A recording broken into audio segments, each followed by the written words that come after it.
আসসালামু আলাইকুম সবাই, কেমন আছো? আজকে আমরা পড়ব ভিন্ন ধর্মের মানুষের প্রতি শ্রদ্ধাশীল আচরণ। আমাদের চারপাশে হিন্দু, বৌদ্ধ, খ্রিস্ট ধর্মসহ বিভিন্ন ধর্মের লোকেরা বসবাস করেন। সমাজে তারাও সম্মানীয় ব্যক্তি, তাদের সঙ্গে আমাদের শ্রদ্ধাশীল আচরণ করতে হবে। সমাজে যারা বসবাস করে, যারা ভিন্ন ধর্মের মানুষরা বাস করে, তাদের প্রতি আমাদের কি করতে হবে? শ্রদ্ধাশীল আচরণ করতে হবে। মানুষ হিসেবে সব ধর্মের লোক সম্মানিত। মানুষ হিসেবে সব ধর্মের লোকই কি সম্মানিত। মহান আল্লাহ সকল মানুষকে সম্মানিত হিসেবে ঘোষণা করেছেন। পবিত্র কোরআনে তিনি বলেছেন, দেখো এখানেও আরবিটার নিচে বাংলা উচ্চারণ দেওয়া আছে, ওয়ালাকাদ কাররামনা বানি আদম, ওয়ালাকাদ কাররামনা বানি আদম। বাংলা অর্থ, আমি আদম সন্তানকে মর্যাদা দান করেছি। সূরা বনি ইসরাইলের ৭০তম আয়াত। মহানবী সাল্লাল্লাহু আলাইহি সাল্লাম ভিন্ন ধর্মের মানুষের প্রতি শ্রদ্ধাশীল ছিলেন। একবার তার নিকট দিয়ে এক ব্যক্তির লাশ নিয়ে যাওয়া হচ্ছিল। তিনি তা দেখে দাঁড়িয়ে গেলেন। উপস্থিত সাহাবীগণ বললেন, এটি তো ইহুদির লাশ। মহানবী সাল্লাল্লাহু আলাইহি সাল্লাম তাদেরকে প্রশ্ন করলেন, সে কি মানুষ না? এভাবে তিনি অন্য ধর্মের মানুষদের মানুষ হিসেবে সম্মান করেছেন। একবার নামাজের সময় হলে একজন লোক বলল, হে আল্লাহর রাসূল, নামাজের সময় হয়েছে কিন্তু মসজিদে একদল অমুসলিম রয়েছে।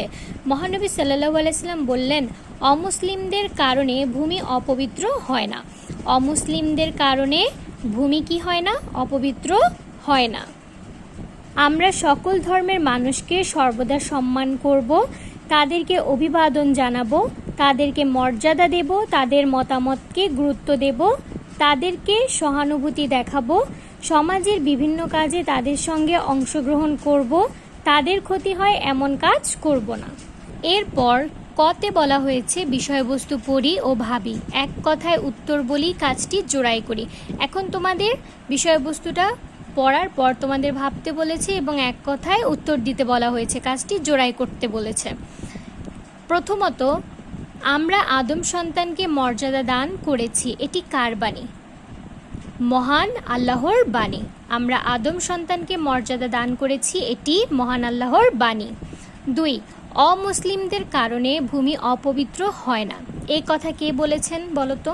আমরা কিন্তু একটু আগেই যখন আমরা বিষয়বস্তুটা পড়েছিলাম, রিডিং পড়েছিলাম, তখন কিন্তু আমরা জানতে পেরেছি যে অমুসলিমদের কারণে ভূমি অপবিত্র হয় না।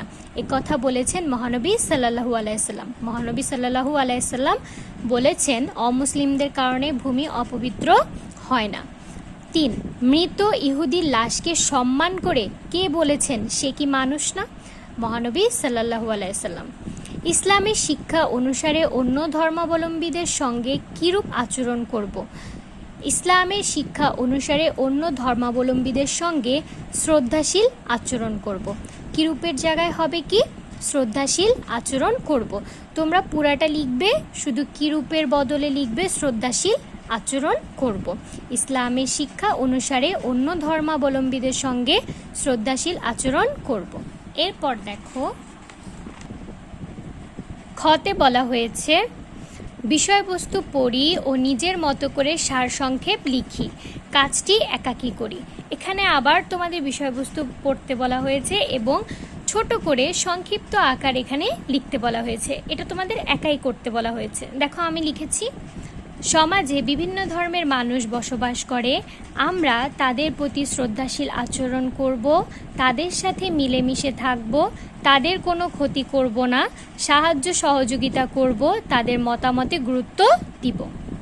এরপর গ, অন্য ধর্মের মানুষদের প্রতি মহানবী সাল্লাল্লাহু আলাইহি সাল্লামের আচরণ সম্পর্কে আলোচনা করি এবং তা অনুসারে কি কি কাজ করব বর্ণনা করি, কাজটি দলগতভাবে করি।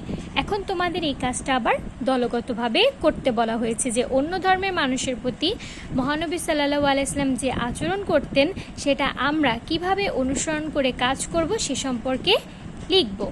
দেখো, প্রথমত, মহানবী সাল্লাল্লাহু আলাইহি ওয়াসাল্লাম অন্য ধর্মের মানুষদের প্রতি শ্রদ্ধাশীল ছিলেন। অন্য ধর্মের মানুষদের মানুষ হিসেবে তিনি সম্মান করতেন। আমরাও অন্য ধর্মের মানুষদের সম্মান করব, তাদের মর্যাদা করব, তাদের কথার গুরুত্ব দেব, সমাজে বিভিন্ন কাজে তাদের সাথে অংশগ্রহণ করব। তাহলে আজকে আমরা 57 এবং 58 পৃষ্ঠার সমাধান করে ফেললাম। তোমরা সবাই ঠিকমতো পড়াশোনা করবে এবং ছকগুলো পূরণ করে ফেলবে। সবাই ভালো থাকো, সুস্থ থাকো। আল্লাহ হাফেজ।